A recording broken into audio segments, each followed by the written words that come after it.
pay, as well as volunteer hours, and then also some kind of trailing metrics.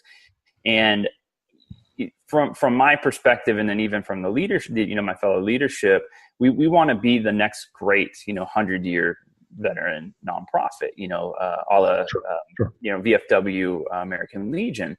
And I know that's possible, but on a daily basis, we're still dealing with humans, and we're still dealing with, behavioral psychology and how people exist at scale, and then overlap that with what we talked about, to start this off about, us living in the most hyper-connective / antisocial time in human history.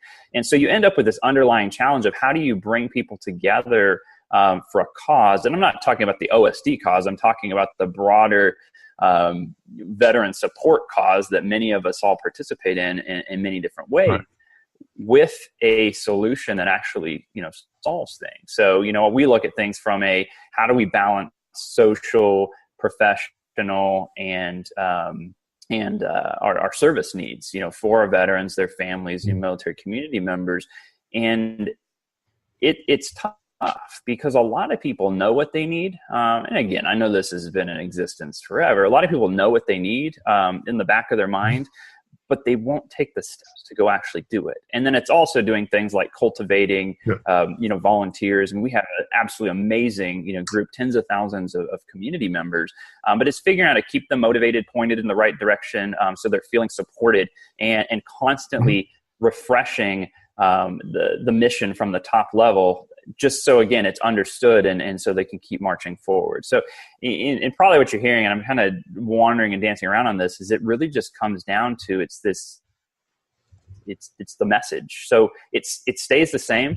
A mission is moderately static. However, at the same time, the way in which it fits into that broader goal, it arguably changes on a daily basis. It has to be somewhat agile, because suddenly if, we grow into Rapid City, South Dakota, and we add 500 more members there, that will change a little bit of how our organization functions, just because of geography as well as demographics of people. So that's the type of stuff. It's more getting into the weeds of just people and organizational behavior. Naturally too, there's the revenue generation side of it, which still, again, ties back into that. Nonprofits have that cycle of, you go do something great, you tell the story, that then generates additional funding and support, which allows you to go do something that you can tell a story. And it's ensuring that cycle is able to complete itself in a coherent and succinct manner. Sure, there's other things that keep me up at night as well, but those are the ones that have my mind wandering. And if you look at my notebooks, like every single thing is pointing back to those underlying challenges. Oh, cool. And there's lots of gold nuggets you're dropping in there that I'm sure people are able to pick up on. And I hope they're taking notes like I am, because there's lots of good stuff that's coming out here. So you're mentioning some things there that kind of leads me into the next question that I have, which is sort of a rhetorical question, because I kind of know the answer. But do you feel like it's important that people put strategies into place in order to conduct their business life and their personal life both? 100%. Now, I will say that with the caveat of, yes, you need a strategy. You need to think about it. It also is not, it's not a static document. It needs, unlike the 10 Commandments, it needs to change. I'd also say, and again, I know the audience will appreciate this, I'm a huge fan of John Boyd and the OODA loop, observe, orient, decide, act, and how that can be applied to personal and business life. Without even realizing it before I'd come to understand that kind of methodology and way of thinking. That's how I've been doing business for years. It's how can I function slightly better than average, faster than everybody else? Because the output of that ends up putting you at that top tier. And then it comes back into, the Patton quote about, a violent plan, or a plan violently executed today is better than a perfect plan tomorrow. I still also believe in that. A lot of those mentalities come from being in the software industry for a number of years. We always have this concept of you got to ship it at the end of the day. Like, we can sit and talk and strategize, forever and never actually do anything.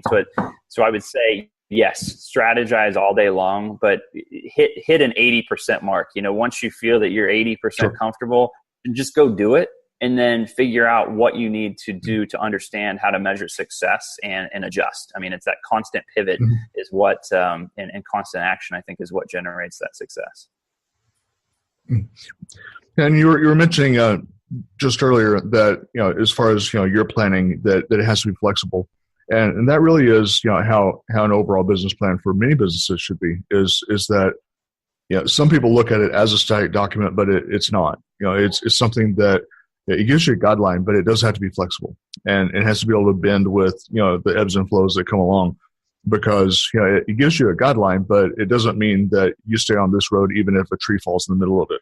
You have to be able to detour. And so, that's maybe sometimes where people mess up, is it's like, I have to follow this to the letter, and, they're not really seeing the forest for the trees. Exactly. So, I'm glad that you were kind of pointing that out too, as well. Absolutely. And that's where I'd add in there too. And kind of going back, I mentioned the whole EOS thing. I think where, and again, I'm just a consumer of that. I'm not a consultant or anything with it. Although I mentioned I've implemented it. What I like about the concept of the EOS is it's extremely pragmatic in its approach, and it's focused on outcomes. That you take time to sanity check against your values and kind of your mission and your positioning. And so it allows the flexibility to come in the how you get to those, not necessarily what you're trying to do. So you might say as a business, I want to, be at $10 million annually in revenue by year 3. That's a top level goal. Well, what do I need to do over the next 3 years to hit that? Part of it is, we need to generate sales. Well, what do we need to do to generate sales? Okay, I need this many people to do this many numbers. And it's kind of breaking those down. And so it gives you a lot more flexibility in what's going on. But needless to say, the deeper anybody gets into those thoughts and conversations, I think it's important to surround yourself with other business leaders, either as peers or certainly seek out mentors that you have somebody to bounce this stuff off of. Because and I'm sure lots of people have this feeling, it gets lonely at the top with these type of things, because your mind's spinning in a certain way, and it's definitely a unique proposition to deal with, and not everybody does. You can't necessarily go talk to your coworkers about it, or professional peers you might have as clients. It's definitely something where you need to talk with others that are handling and dealing with those same challenges on a daily basis. Yeah, and there's ample mastermind groups around that we can plug into, and then there also are some of the CEO type organizations that do sort of the mastermind type thing as well, to where you're sitting in a room with a dozen or 24 other CEOs, people of your same level in other businesses, to where you can bounce those ideas off of each other. And it's like having a board of trustees, as it were, to where you can kind of bounce that around and be able to weed through some of those difficult situations. Absolutely. So what do you think, just in your experience, then, is kind of behind why so many entrepreneurs are failing or giving up nowadays? That's a good question. I think there's a big chunk of it is, I think there's a sex appeal to entrepreneurship, but not so much so to understanding what success even is. I know that's kind of a weird answer to it. So you jump in and I want to do a startup. And I think this is actually slightly tailored down over the past decade. I mean, you look at a decade ago, the amount of everybody, kids, whatever, jumping in and starting their businesses was huge, at least on paper. But the majority, as you know, were failures. And I think it's because many don't take the time to figure out where their blind spots are at. So I see this again, utilize some of these experiences.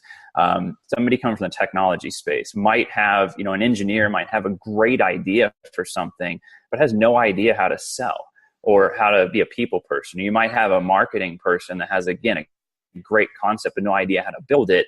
And I'm gonna keep hammering this. I think this is an underlying challenge of this hyper-connected, antisocial nature we live in societally, is nobody knows how to go find those people. And you also kind of have the underlying, like, everybody can be successful mentality. And again, that's at scale. On an individual basis, it kind of manifests differently. But even as, I'm hearing adults, in their 40s and 50s that talk like a kid out of college might, in terms of, I've got this idea. It's the greatest thing ever. And you're like, is it really? I mean, and maybe you can sell me on it, but it's the premise is the idea, not the execution. And so I see this, like I said, the tech space, and then in the nonprofit space, it's also kind of bizarre where, I've seen many people, that it literally have said, I can't get a job, so I'm going to go start a nonprofit.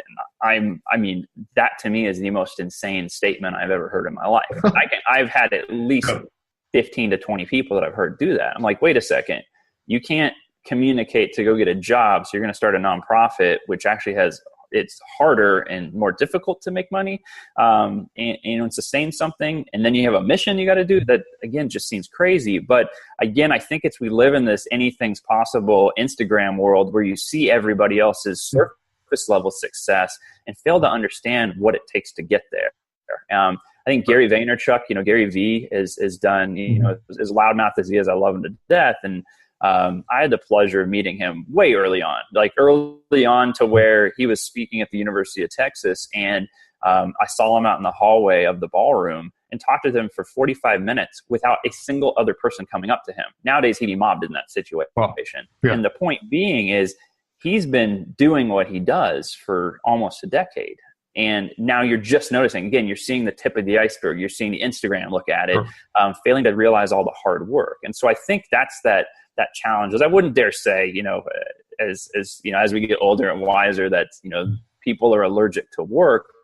I think people just don't understand what it takes to do something. And some people also don't realize that there are people that are supposed to start businesses. There are people that are supposed to enhance somebody else's business. There's people that are supposed to be CEOs. There's people that are supposed to be janitors. And the sooner that you can have that self-awareness to figure out where you kind of fit into the world as it is, it's not to say that your path is already set out before you, but we have different skill sets for different things. So, so to really kind of like hammer home the answer, I think it's a lack of awareness and lack of perception of one's own abilities. And so folks are jumping in with these new business ideas without looking at who else is in the market. What does the market cap look like? I mean, how many T-shirt businesses do you see inside of the veteran space? It's insane. Right. There's numerous dozens. And I wouldn't pick on any one person, and I don't say this against anybody I know. I know a lot of people that are doing it successfully because they found specific, niches, or you've got, grunt style that sells freedom. They're positioning it differently. Right. But if you're the next person popping up and say, I want to have a, military lifestyle brand, the immediate question your peers should be asking is, how on earth are you going to compete? Not saying you can't. It's how are you going to compete in this? What's your market cap and how you're going to be successful? And I don't think anybody asks those hard questions.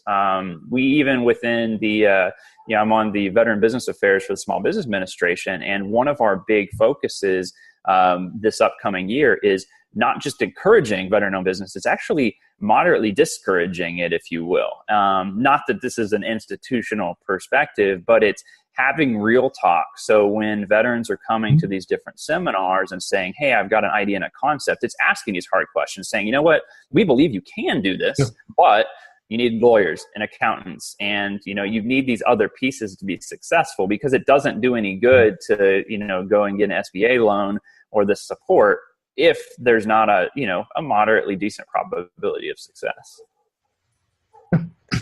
Yeah, and here's kind of a shameless plug in here, because I do also have a conference that's coming up this next year in 2019. But I have the CEO of Vetted that is going to be doing a piece specifically to talk people out of, if there's going to be new business owners, people wanting to start a business. She's going to be doing a breakout session, to weed out the ones that really aren't up to the task. Because that's probably the kindest thing that we can do to somebody is take off the rose-colored glasses and sort of show them the reality of it and let them see, is this really what I need to do, or do I need to kind of back up and reassess, reevaluate, and reattack. Well, and imagine what happens when that, again, functions at scale is you have